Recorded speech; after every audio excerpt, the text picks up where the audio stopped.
Finding a secret base is usually something that happens in movies, but for the Allied troops moving through Europe in 1945, it was a daily reality. They weren't just finding soldiers, they were finding labs, tunnels, and strange machines that looked like they came from the future. The engineers had fled, but they left their homework behind. We are about to dig into the files and show you the 20 wildest projects that were abandoned just in time.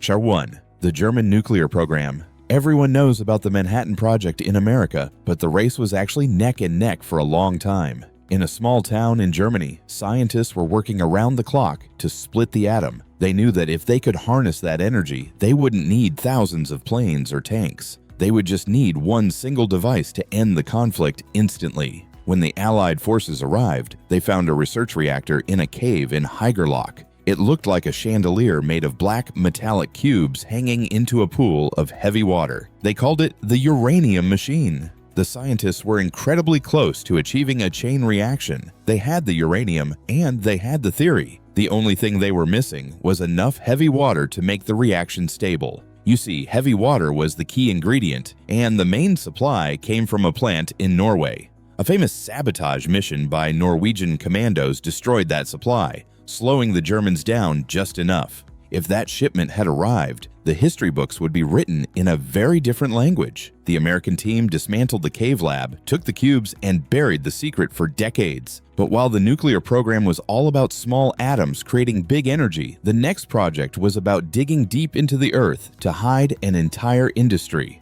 2. Project Reese. Deep in the Al Mountains of Poland, there is a mystery that researchers are still trying to solve today. It is called Project Reese, which translates to giant, and the name fits perfectly. This was not just a bunker. It was a massive network of underground tunnels and halls carved right out of the solid rock. We are talking about nearly 6 miles of tunnels that were reinforced with concrete and steel. The ceilings were 30 feet high, big enough for trucks and trains to drive through. When the Soviet forces arrived in the area, the site was abandoned, the guards had fled, and the machinery was gone. But the sheer scale of the digging left everyone speechless. Nobody knows exactly what it was for. Some papers suggest it was going to be a headquarters for the leadership, a safe place to run the war while bombs fell above. Others think it was a massive factory for secret weapons, safe from air raids. The craziest theory is that they were building the nuclear weapon down there. The tunnels are still there today, cold and damp. Many are flooded or collapsed, keeping their final secrets buried under tons of stone. It is a ghost town beneath the earth. But if you think digging tunnels is hard work, wait until you see the weapon they tried to build into the side of a hill in France. 3. The V3 cannon. You have heard of rockets, but the engineers had an idea for a gun so big it didn't make sense to anyone else. They called it the high pressure pump, or the V3. The goal was simple but terrifying. They wanted to fire explosive shells all the way to London from the coast of France. That is a distance of over 100 miles. Normal cannons could not shoot that far. The barrel would explode from the pressure. So they came up with a wild design. The barrel was over 400 feet long. It was built on a slope, pointing up towards England.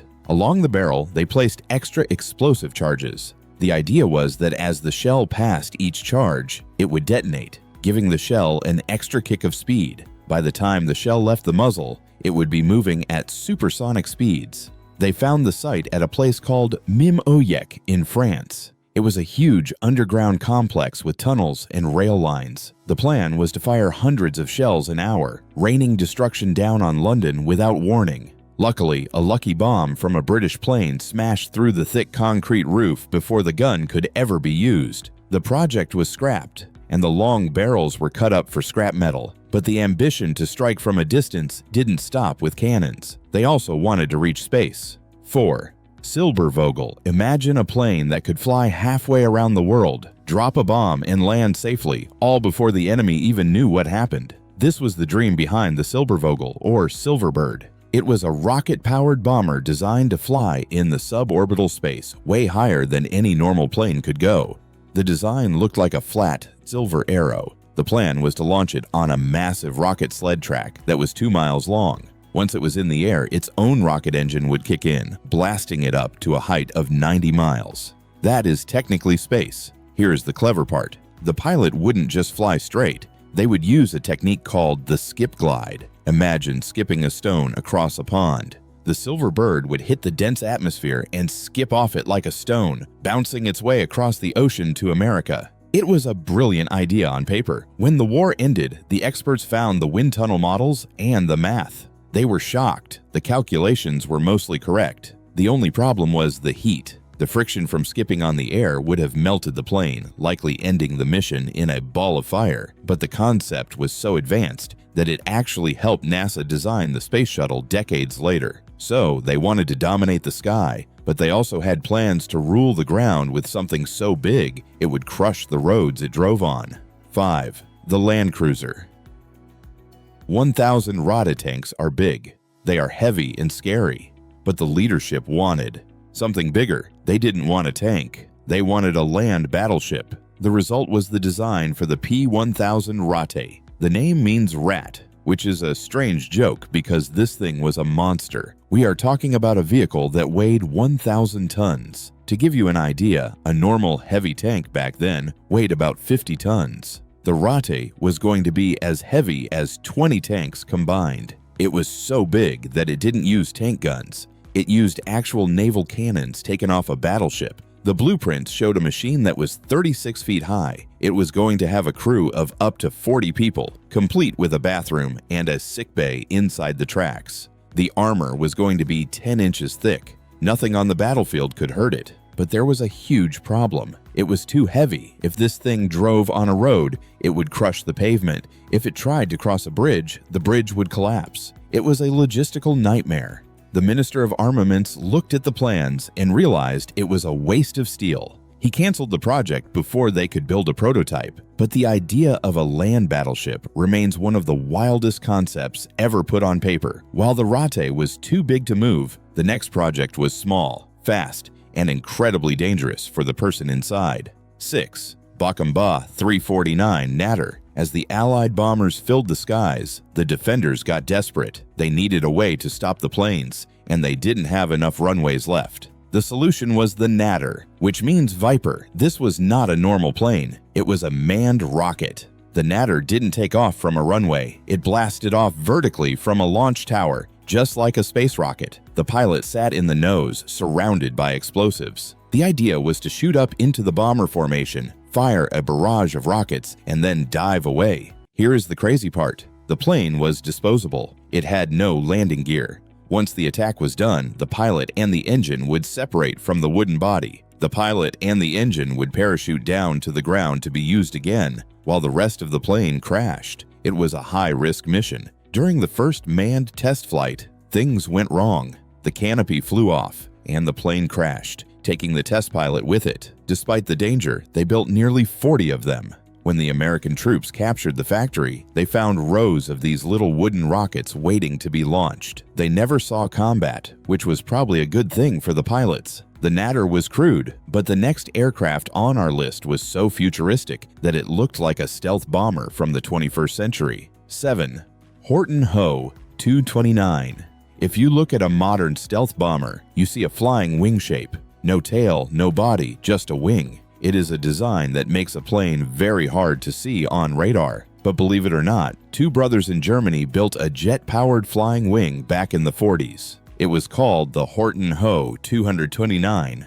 The Horton brothers were geniuses. They realized that a flying wing had less drag, meaning it could fly faster and use less fuel. They built the frame out of steel tubes and covered it with wood. They even mixed charcoal dust into the glue to absorb radar waves. It was the world's first stealth fighter. When the American troops found the prototype in a hangar, they were stunned. It looked like an alien spacecraft compared to the propeller planes parked outside. It had 2 jet engines buried deep in the body. It could fly at nearly 600 miles per hour. They packed the prototype up and shipped it to the US to study it. It is still in storage today at a museum. Engineers later proved that the shape really did make it harder to spot on radar. If they had built more of them, the air war could have become much more difficult. The Horton was fast, but the next plane was designed for distance. It was built to cross the ocean and bring the war to the American doorstep. 8. Erido E-55. The leadership was obsessed with the idea of striking New York City. They called it the America Bomber Project. One of the companies, Erido, came up with a design that was way ahead of its time.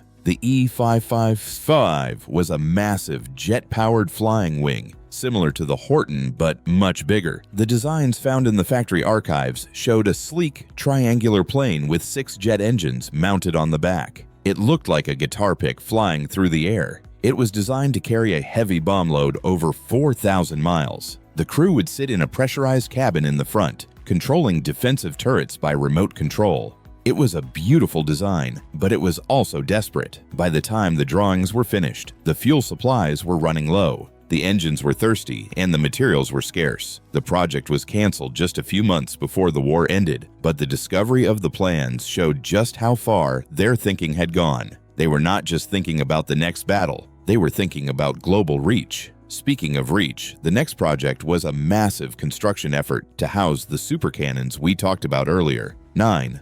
Fortress of Mimoyik. We mentioned the V3 cannon earlier, but the base they built for it deserves its own spot. The Fortress of Mimoyik was not just a hole in the ground. It was an underground city carved into a chalk hill in northern France. The plan was to house not one, but 50 of those long V3 cannons. Thousands of workers, mostly prisoners, were forced to dig tunnels hundreds of feet deep. They poured thousands of tons of concrete to protect the guns from bombs. The tips of the guns were hidden under steel doors that would only open when they were ready to fire. The scale of the construction was massive. It was designed to be invulnerable, but the Allies noticed the activity. They saw the rail lines going into the hill and the huge piles of chalk being brought out. They didn't know exactly what was inside, but they knew it was bad. They dropped a special kind of bomb called a tallboy.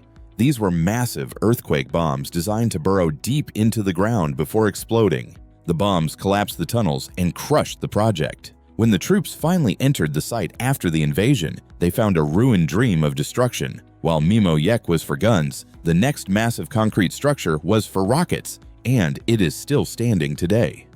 10. La Coupole. Just a few miles away from the cannon site, another giant structure rises out of the forest. It is called La Coupole. It looks like a massive concrete dome, huge and gray. This was the planned launch site for the V2 rocket, the first guided ballistic missile.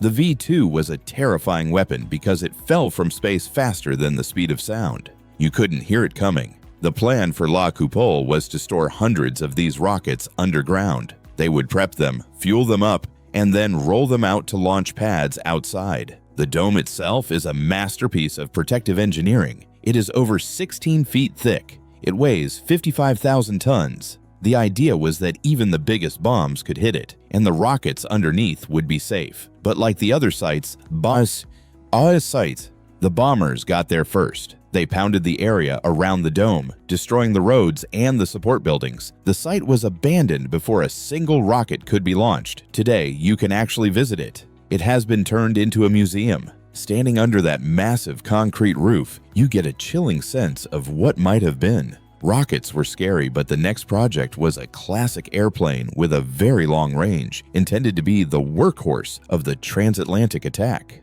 11. Messerschmitt Me-264. We talked about the jet bomber earlier, but the Messerschmitt Me-264 was the more traditional approach to the America bomber problem. This was a huge 4-engine plane with incredibly long wings. The wings were full of fuel tanks. It looked a bit like the American B-29 Superfortress, but sleeker. The goal was to take off from France, fly all the way to the east coast of the US, drop a payload, and fly back. A round trip of incredible distance. They actually built a prototype. It flew, and it flew well. When the investigators found the records, they saw that the plane had passed many of its initial tests, but bad luck followed the project. The prototype was destroyed during an air raid on the factory. A second prototype was built, but it was also destroyed. By that time, the focus had shifted to fighter planes to defend the homeland. The giant bomber was seen as a luxury they couldn't afford. The project was scrapped, and the metal was reused.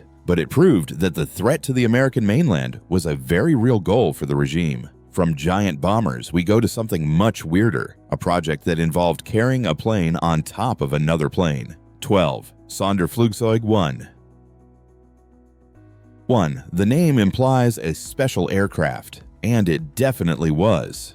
The engineers had an idea to double the range and power of their attacks by combining two planes. This concept was often called the mistle, or mistletoe. It involved a small fighter plane mounted on top of a large, unmanned bomber. The pilot in the small plane would fly the whole contraption to the target. Once they were lined up, the pilot would release the bomber underneath. The bomber was packed with explosives. It would glide down into the target like a massive guided missile, while the fighter plane flew away back to base. Troops found these strange piggyback planes on runways across Germany. Some were actually used to attack bridges, but they were slow and clumsy. It was a desperate measure. They were trying to turn old bombers into precision weapons. It showed that they were willing to try absolutely anything to stop the advancing armies. But if you think combining planes is ambitious, wait until you hear about the project that wanted to change the map of the entire world.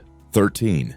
The Atlantropa Project. This is probably the biggest wow factor on the list. It wasn't a weapon, but an engineering project that sounds totally insane today. The idea was called Atlantropa. The plan was to build a gigantic dam across the Strait of Gibraltar, the narrow gap between Spain and Africa. By blocking the water from the Atlantic Ocean, they wanted to lower the sea level of the Mediterranean. They thought that by evaporating the water, they could create huge amounts of new land for farming and settlement. They also wanted to generate massive amounts of electricity from the dam. We found the architectural drawings and the maps. They showed a new supercontinent where Europe and Africa were joined together. It was a project of crazy ambition.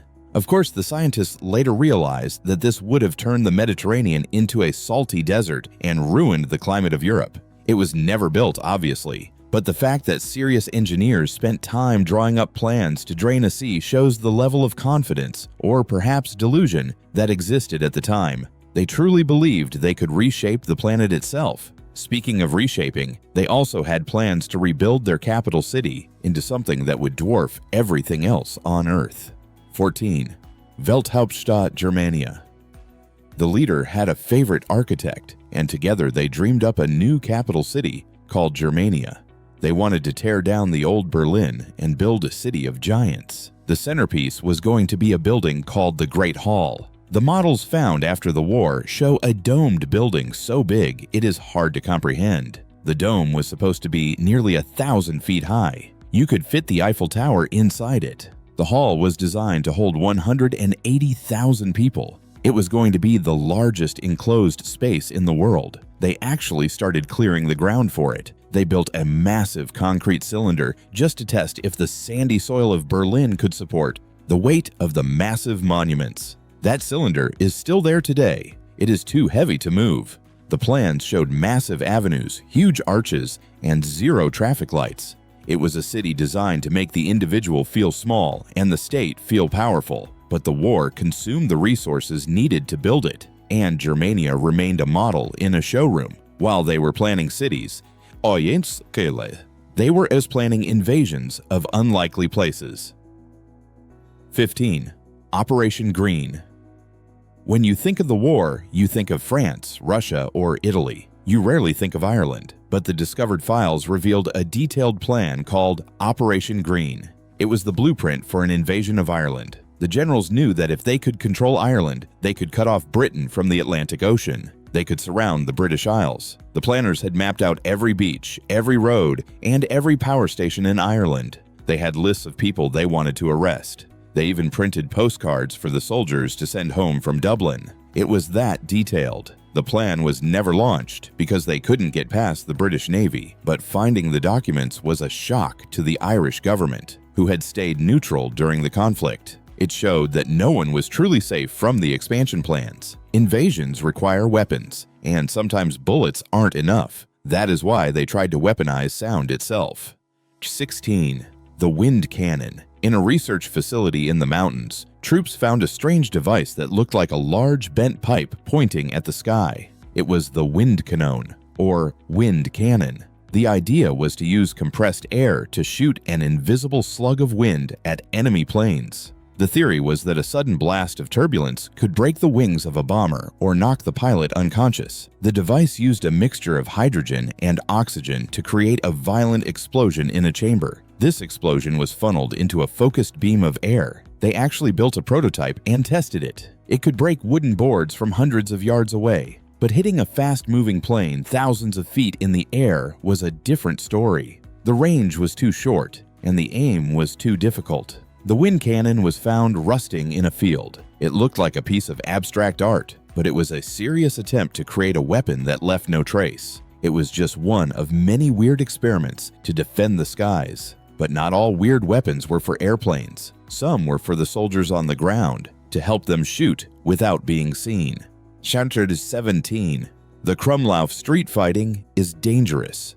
You have to peek around a corner to shoot, and that exposes you to enemy fire. So the engineers came up with a simple but clever solution: bend the gun.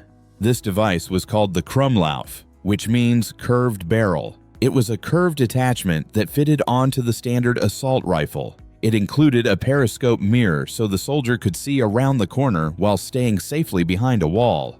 They made versions bent at 30 degrees and even 90 degrees. When the Allied soldiers found crates of these bent rifles, they thought they were broken or a joke. But they were real. The problem was that the bullets shattered from the stress of turning the corner. The barrels wore out very quickly. It was a cool gadget, like something from a spy movie, but it wasn't very practical in the mud and dirt of a real war. Still, it showed the drive to solve every tactical problem with a new piece of technology. From bent guns, we moved to something that changed naval warfare forever: the guided bomb.